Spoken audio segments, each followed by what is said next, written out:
Second Corinthians chapter 2 verse 11. Lest Satan should get an advantage of us, for we are not ignorant of his devices. And Shalom.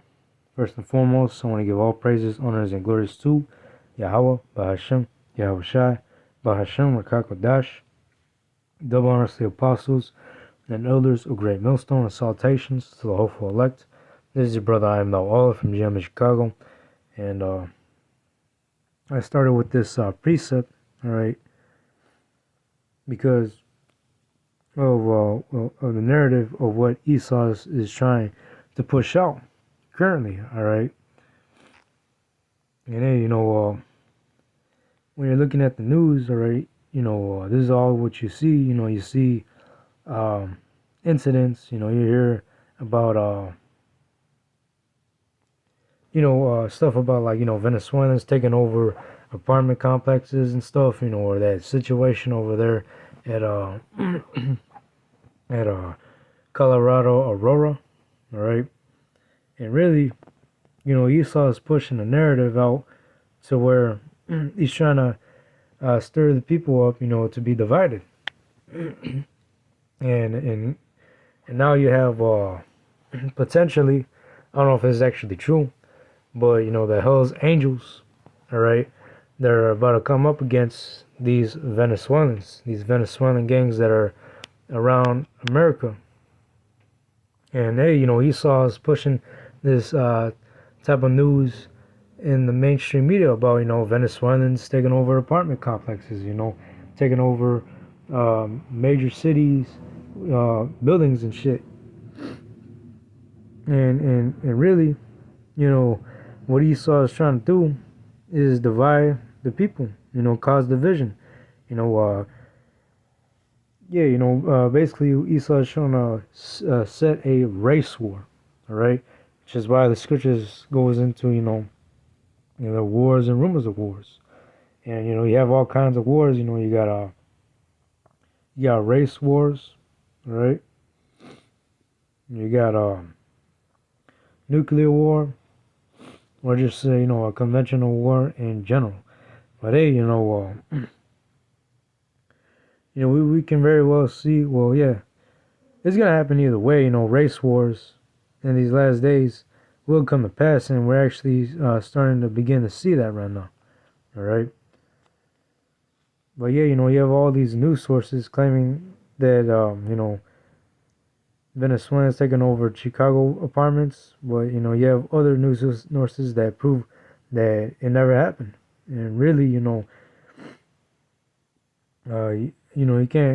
can't trust what Esau puts out there, right? Because hey, at the end of the day, Esau owns these news industries and whatnot. They own these headlines, right? They own ABC, NBC, all these news sources, all right. And Esau, they display whatever they want to display, just like how they push propaganda about the Ukraine and Russia war, and Israel and Hamas as well. You're going into Esau pushing a lot of propaganda. The same shit that's happening right now. All right.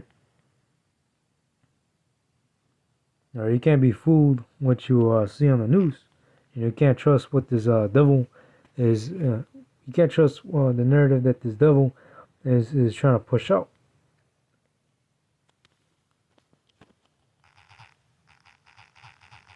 Because hey, division is definitely coming, and hey, Esau is definitely in the works. Esau is definitely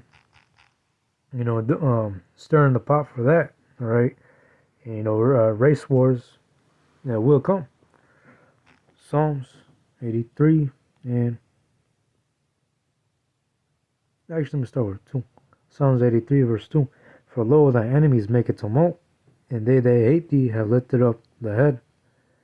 They have taken crafty counsel against thy people, and consulted against thy hidden ones. And you see this in the NLT. It says, they devise crafty schemes against your people. They conspire against your precious ones. And hey, Esau, he's not really for Jake, all right? Esau can never do good. And hey, Esau never, you know, he was never really a help to us. Because hey, this is Esau. Esau Edom is the devil, right? He's our oppressor.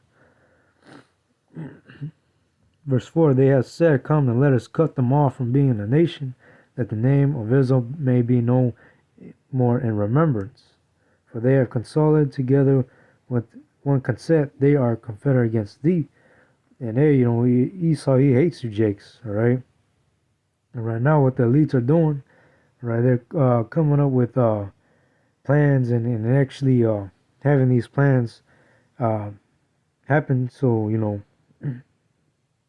so that Esau can just wipe the majority of Jakes out.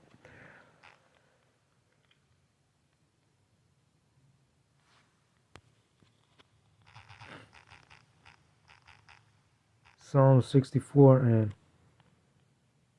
2. Hide me from the secret counsel of the wicked, from the insurrection of the workers of iniquity, who whet their tongue like a sword, and bend their bows to shoot their arrows, even better words. That they may shoot in secret at the perfect, suddenly do they shoot at him and fear not. They encourage themselves in an evil matter, they commune of laying snares privily. They say, who shall see them? They search out iniquities, they accomplish a diligent search, both the inward thought of every one of them, and the heart is deep.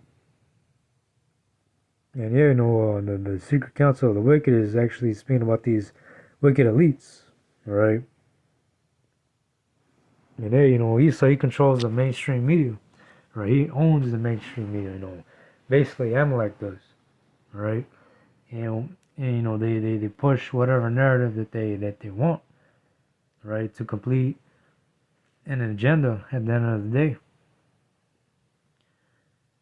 And hey, it's gonna come to a time to where the men of the Lord are going to be persecuted, right? And Esau is gonna put all kind of manner of false accusations against the men of the Lord, right? And Esau, he can do that because with the technology that he has now, able to take your voice and mimic it, able to take your facial features and what you look like and make a false a false like he can literally take what you look like and put it on a screen and have you say what he wants you to say. All right, with the AI that he has right now. All right, and you can see many examples, all right, through YouTube, all right, and hey, Esau, he can do so much right now that, like, even trying to start a race war, it's very possible, right? Because that's what Esau's doing right now. And hey, people are seeing this on the news. People are reacting to this, right? Rather if this is true or not. But hey, at the end of the day, Esau is still pushing this narrative out. Trying to make Jake look bad. All right. But hey, Esau, he's not really for you Jakes at all. Right? Esau wants to wipe you Jakes off the planet. Right? Ultimately, he wants to give you that C-hip, right? That charagma. But hey, well, Esau at the end of the day, Esau is just thirsty for blood. All right.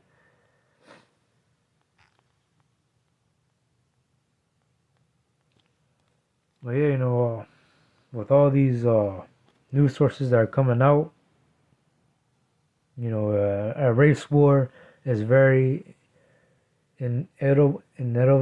It's very possible, and it will come to pass because it's prophecy. But yeah, this is the times that we're coming into, all right? Cause hey, Esau, like again, he has nothing but a short time, and he knows that his end is coming, so he's gonna do all what he can to come down with that great wrath. Well, here, second Esdras 15, verse 16. Actually, I'm gonna start with verse 15. Actually, 14. Woe to the world and them that dwell therein, for the sword of destruction draweth nigh, and one people should stand up and fight against another with swords in their hands. Swords going into that, modern day weapon, the gun or whatever weapon, all right? For there shall be sedition among men, invading one another. They shall not regard the kings nor princes, and the course of their actions shall stand in their power. And there, we're going to come into that point where it's going to be all hell breaking loose, an all-out war, civil war, right? Civil unrest.